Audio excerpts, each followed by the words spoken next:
Sir, ഇറാനിൽ നിന്ന് ഇസ്രായേലിന് നേരെ ആക്രമണം ഉണ്ടാകുമെന്ന് കേൾക്കുന്നു. ഇപ്പോൾ ഹിസ്ബുള്ളയുടെ ഭാഗത്തു നിന്ന് ഒരു ആക്രമണം ഉണ്ടായിക്കഴിഞ്ഞു. എന്താണ് അവിടുത്തെ ഒരു സംഘർഷാവസ്ഥയുടെ ഒരു ഗതി? ഹിസ്ബുള്ള ഇന്നലെ റോക്കറ്റ് ആക്രമണം ഇസ്രയേലിൽ നടത്തിയിട്ടുണ്ട്. ലെബനനിൽ നിന്നാണ് ഇത് ചെയ്തുകൊണ്ടിരിക്കുന്നത്. ഹിസ്ബുല്ലയ്ക്ക് ഇറാൻ്റെ പിന്തുണയുണ്ട്. ഇനി ഇസ്രയേലിനെതിരെയുള്ള ആക്രമണം ഹിസ്ബുല്ലയും ഹമാസും ഇറാനും ഒന്നിച്ചായിരിക്കും എന്നുള്ള റിപ്പോർട്ടുകൾ നേരത്തെ ഉണ്ടായിരുന്നതാണ്. അതെ. ഇപ്പോഴത്തെ അവസ്ഥയിൽ ഇറാൻ ഇസ്രയേലിനെതിരെ ഒരു ആക്രമണം തിങ്കളാഴ്ച നാളെ നടത്തും എന്നാണ് റിപ്പോർട്ടുകളിൽ കാണുന്നത്. നേരത്തെ നമ്മൾ പറഞ്ഞിട്ടുള്ളതുപോലെ തന്നെ ഇറാന് ഇസ്രയേലിനെതിരെ എന്തെങ്കിലും ചെയ്തു എന്ന് വരുത്തേണ്ട ഒരു നാണക്കേട് ഉണ്ട്.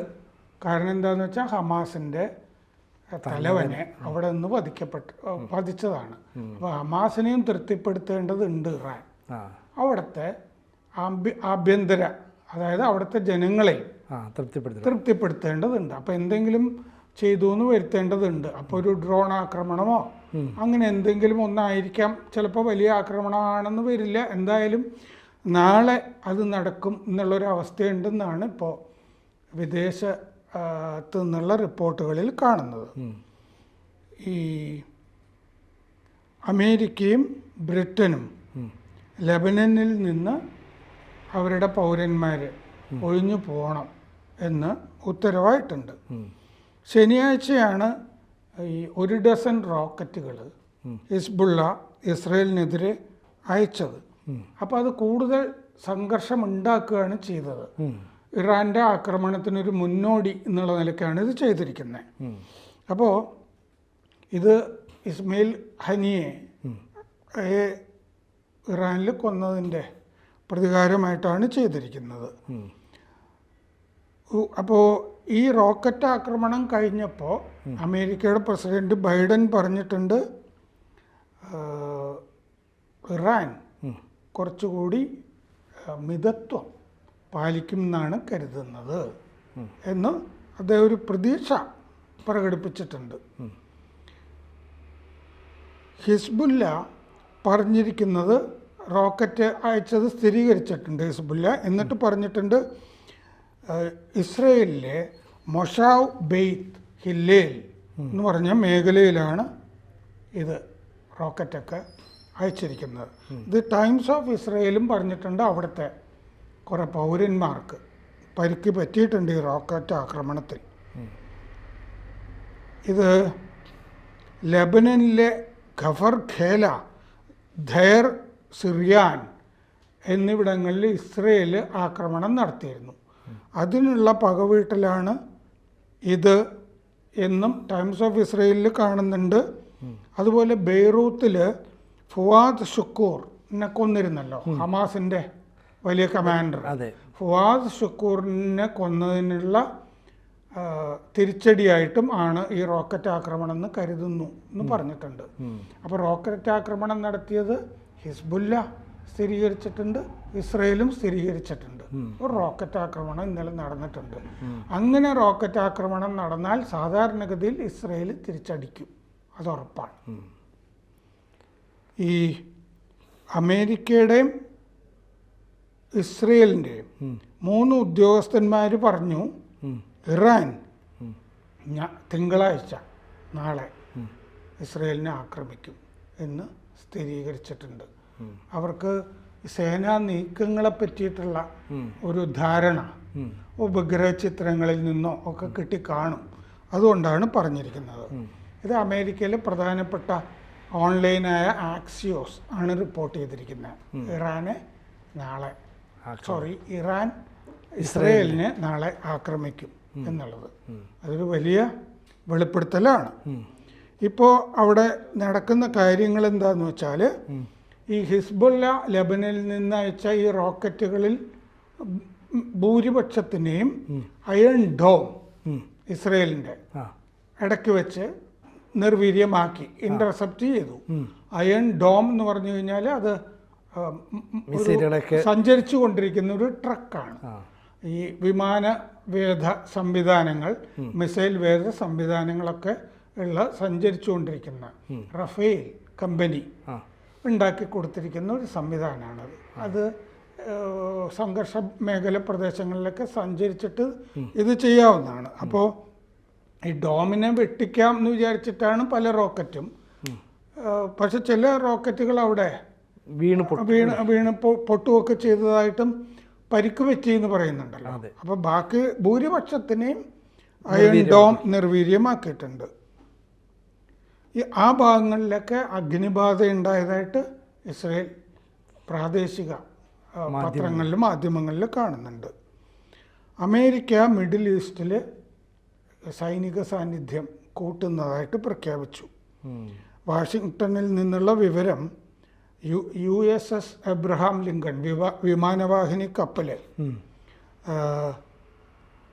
അവിടെ മിഡിൽ ഈസ്റ്റിൽ ഉണ്ട്, ഇപ്പോൾ ഗൾഫിലുണ്ട്. പിന്നെ ബാലിസ്റ്റിക് മിസൈൽ അയക്കാൻ കഴിയുന്ന കൂടുതൽ യുദ്ധക്കപ്പലുകൾ കൂടി ഈ വിമാനവാഹിനിയെ പിന്തുണച്ചുകൊണ്ട് അവിടെ വിന്യസിക്കാൻ തീരുമാനിച്ചിട്ടുണ്ട്. പുതിയ ഫൈറ്റർ സ്ക്വാഡ്രൺ, അത് വിമാനങ്ങളുടെ ഒരു വിമാന വ്യൂഹം വിന്യസിക്കാനും തീരുമാനിച്ചിട്ടുണ്ട്. പോർ വിമാനങ്ങളുടെ ഒരു വ്യൂഹം. ബൈഡൻ ഇപ്പോൾ ധലാവാരയിലെ ബീച്ചാണത്, തീരപ്രദേശം, കടൽ തീര വസതിയിലാണുള്ളത് ബലാവാരയിൽ. അപ്പോൾ ഇറാൻ ഇതൊക്കെ അനുസരിച്ച് അങ്ങ് പറഞ്ഞതനുസരിച്ചിട്ട് മിതത്വം പാലിക്കുമോ ബൈഡനോട് ചോദിച്ചപ്പോൾ എനിക്കറിയില്ല, ഞാൻ പ്രതീക്ഷിക്കുന്നു എന്ന് മാത്രമേ ബൈഡൻ പറഞ്ഞിട്ടുള്ളൂ. ബെയ്റൂത്തിലെ US എംബസി അവിടെ നിന്ന ആളുകളോട് ഉടനെ കിട്ടുന്ന ടിക്കറ്റ് മേടിച്ചിട്ട് ഒഴിഞ്ഞു പോകാൻ എംബസിയിലുള്ളവരോട് പറഞ്ഞിട്ടുണ്ട്. അപ്പോൾ അതുകൊണ്ട് യുദ്ധം ഉണ്ട് എന്നുള്ളതാണ്. ഉടനെ ഒരു ആക്രമണം, ചെറിയ തോതിലെങ്കിലും ഒരു യുദ്ധം ഉണ്ടാവുന്നു എന്നാണ് അമേരിക്ക കരുതുന്നത് എന്നാണ് ആ മുന്നറിയിപ്പിൽ നിന്ന് വ്യക്തമാകുന്നത്. ഈ UK-യുടെ ബ്രിട്ടൻ്റെ വിദേശകാര്യ സെക്രട്ടറി ഡേവിഡ് ലാമി മുന്നറിയിപ്പ് കൊടുത്തിട്ടുണ്ട്. വളരെ പെട്ടെന്ന് തന്നെ സാഹചര്യം വഷളാവും എന്ന് ലണ്ടനിലെ വിദേശകാര്യ സെക്രട്ടറിയും പറഞ്ഞിട്ടുണ്ട്. ജോർദാൻ, കാനഡ, ഇന്ത്യ നമ്മൾ ഉൾപ്പെടെയുള്ള രാജ്യങ്ങൾ ഇതുപോലത്തെ തന്നെ ഉപദേശങ്ങൾ കൊടുത്തിട്ടുണ്ട്. ലെബനൻ ഈ ഓരോ രാജ്യത്തിലെയും പൗരന്മാർ ലെബനൻ വിടണം എന്ന് പറഞ്ഞിട്ടുണ്ട്. അപ്പോൾ പൊതുവെ ആഗോളതലത്തിൽ ഒരു യുദ്ധഭൂമി ആവും ഈ ഭാഗം എന്ന് കരുതുന്നു. ഇറാൻ വിചാരിക്കുന്നത് ഹെസ്ബുള്ള കുറേയും കൂടി തീവ്രമായിട്ട് ഇസ്രയേലിൻ്റെ അകത്തേക്ക് കടന്നു കയറി ആക്രമിക്കുമെന്ന് കരുതുന്നതായിട്ട് സ്ഥിരീകരിക്കാത്ത റിപ്പോർട്ടുകളുണ്ട്. ഹിസ്ബുല്ലയും യമൻ, ഇറാഖ്, സിറിയ തുടങ്ങിയ സ്ഥലത്തു നിന്നുള്ള ഈ ഭീകര ഗ്രൂപ്പുകളും ഒക്കെ ഈ 10 മാസമായിട്ട് തുടരുന്ന യുദ്ധത്തിൽ ഇപ്പോൾ പങ്കാളികളാണ്. ഇസ്രയേലി ഡ്രോണുകൾ ലെബനൻ പട്ടണമായ ബസൂറിയയിൽ ആക്രമണം നടത്തി. എന്നിട്ട് ഹെസ്ബുല്ലയുടെ ഒരു പ്രധാന നേതാവായ അലി അബ്ദലിയെ കൊന്നു. ആ ഭാഗത്തെ കമാൻഡറായിരുന്നു അലി. ഹെസ്ബുല്ലയുടെ തെക്കൻ സേനയിൽ, തെക്കൻ ഭാഗത്ത്, ലെബനനിൽ തെക്കൻ ഭാഗത്ത് പ്രവർത്തിക്കുന്ന സേനയിലെ ഒരു പ്രധാനപ്പെട്ട കമാൻഡറായിരുന്നു. അപ്പോൾ ഷുക്കൂറിന് ശേഷം ഒരു പ്രധാന നേതാവിനെ കൂടി അവർക്ക് നഷ്ടപ്പെട്ടു. അലി കൊല്ലപ്പെട്ടു എന്നുള്ളത് ഹെസ്ബുല്ല സ്ഥിരീകരിച്ചിട്ടുണ്ട്. അപ്പോൾ പ്രതികാരം ചെയ്യും എന്ന് മുന്നറിയിപ്പ് ഹെസ്ബുല്ലയുടെ ഉണ്ട്. അലിയെ കൊന്ന ആ ആക്രമണത്തിൽ വേറെ 2 പേർക്ക് പരിക്കേറ്റതായിട്ട് ലെബനീസ് മാധ്യമങ്ങൾ റിപ്പോർട്ട് ചെയ്തിട്ടുണ്ട്. വെസ്റ്റ് ബാങ്കിൽ ഇപ്പോൾ വലിയ ആക്രമണം നടക്കുന്നുണ്ട് ഈ ഹെസ്ബുല്ലയുടെ ആക്രമണത്തിന് ശേഷം. ഗാസയിലെ ഒരു സ്കൂൾ വളപ്പിൽ ഇസ്രായേൽ നടത്തിയ ആക്രമണത്തിൽ 17 പേര് കൊല്ലപ്പെട്ടു. അമേരിക്കൻ വിദേശകാര്യ സെക്രട്ടറി ആന്റണി ബ്ലിങ്കൻ ഫ്രാൻസിലെയും ബ്രിട്ടനിലെയും വിദേശകാര്യ സെക്രട്ടറിമാരോട് ഇന്നലെ സംസാരിച്ചു ഈ മിഡിൽ ഈസ്റ്റിലെ സാഹചര്യത്തിനെ പറ്റി. എന്നിട്ട് ഇവരെല്ലാവരും കൂടി ഒന്നിച്ച് നിൽക്കാനും തീരുമാനിച്ചിട്ടുണ്ട്. അപ്പോൾ ആഗോളതലത്തിൽ ഒരു യുദ്ധം ഉടനെ പൊട്ടും എന്ന് പ്രതീക്ഷിക്കുന്നുണ്ട്. ഇറാൻ്റെ ഒരു ഇസ്രയേൽ ആക്രമണവും പ്രതീക്ഷിക്കുന്നുണ്ട് ഉടൻ. ഇപ്പോൾ ഇറാനും ഇസ്രയേലും ഇസ്രയേലിനെ ആക്രമിക്കാനായിട്ട് ഹമാസും ഹിസ്ബുള്ള എല്ലാം കൂടെ ചേർന്നൊരു ശ്രമം നടത്തിയാൽ ഇസ്രയേൽ വളരെ തന്ത്രപരമായ ഒരു തയ്യാറെടുപ്പ് നടത്തില്ലേ? ഇസ്രയേൽ തയ്യാറാണല്ലോ. അവർക്ക് എല്ലാത്തിനെ പറ്റിയും കണക്കുകൂട്ടലുകളുണ്ട്. പിന്നെ അവരുടെ കൂടെ അമേരിക്ക പോലൊരു വലിയ രാഷ്ട്രം എല്ലാത്തിനും തയ്യാറായി. ഇപ്പോൾ എബ്രഹാം ലിങ്കൺ എന്ന് പറഞ്ഞ വിമാനവാഹിനി കപ്പൽ മിഡിൽ ഈസ്റ്റിലുണ്ടല്ലോ, അവരും റെഡിയാണ്. ഇത് മുന്നിൽ കണ്ടിട്ടാണ് അത് അല്ലേ ഇസ്രയേലിനെ സഹായിക്കാനായിട്ട് അമേരിക്ക, ബ്രിട്ടൻ, ഫ്രാൻസ് അവരിപ്പോൾ വിദേശകാര്യ സെക്രട്ടറിമാർ ഇന്നലെ അവർ തമ്മിൽ സംസാരിച്ച് കഴിഞ്ഞു. അപ്പോൾ ഒരു യുദ്ധസമാനമായ അന്തരീക്ഷമാണ് ആ മേഖലയിൽ. അപ്പോൾ ഈ ലോകരാജ്യങ്ങളുടെ മുമ്പിൽ ഇറാൻ അവരുടെ പ്രതിച്ഛായ ഒന്ന് നന്നാക്കി എടുക്കണമെങ്കിൽ ഇങ്ങനൊരു ആക്രമണം നടത്തിയേ പറ്റൂ അല്ലേ? പ്രതിച്ഛായ ഇനി നന്നാക്കാനൊന്നുമില്ല, കാരണം വളരെ താഴെയാണ് നിൽക്കുന്നത്. അമേരിക്കയും മറ്റ് യൂറോപ്യൻ രാജ്യങ്ങളുമൊക്കെ ഇറാനെതിരെ ഉപരോധം പ്രഖ്യാപിച്ചിട്ട് വളരെ കാലമായി. ആ ഉപരോധം മറ്റേ ആണവ ഉടമ്പടി ട്രംപിൻ്റെ കാലത്ത് തന്നെ ആണവ ഉടമ്പടിയിൽ നിന്ന് അമേരിക്ക പിൻവാങ്ങിയിരുന്നു ഇറാനുമായിട്ടുള്ള. അതിന് കാരണം ഇറാൻ ഈ അണുബോംബ് ഉണ്ടാക്കാനായിട്ട് ശ്രമിക്കുന്നു എന്നുള്ളതാണ് അതിൻ്റെ കാരണം.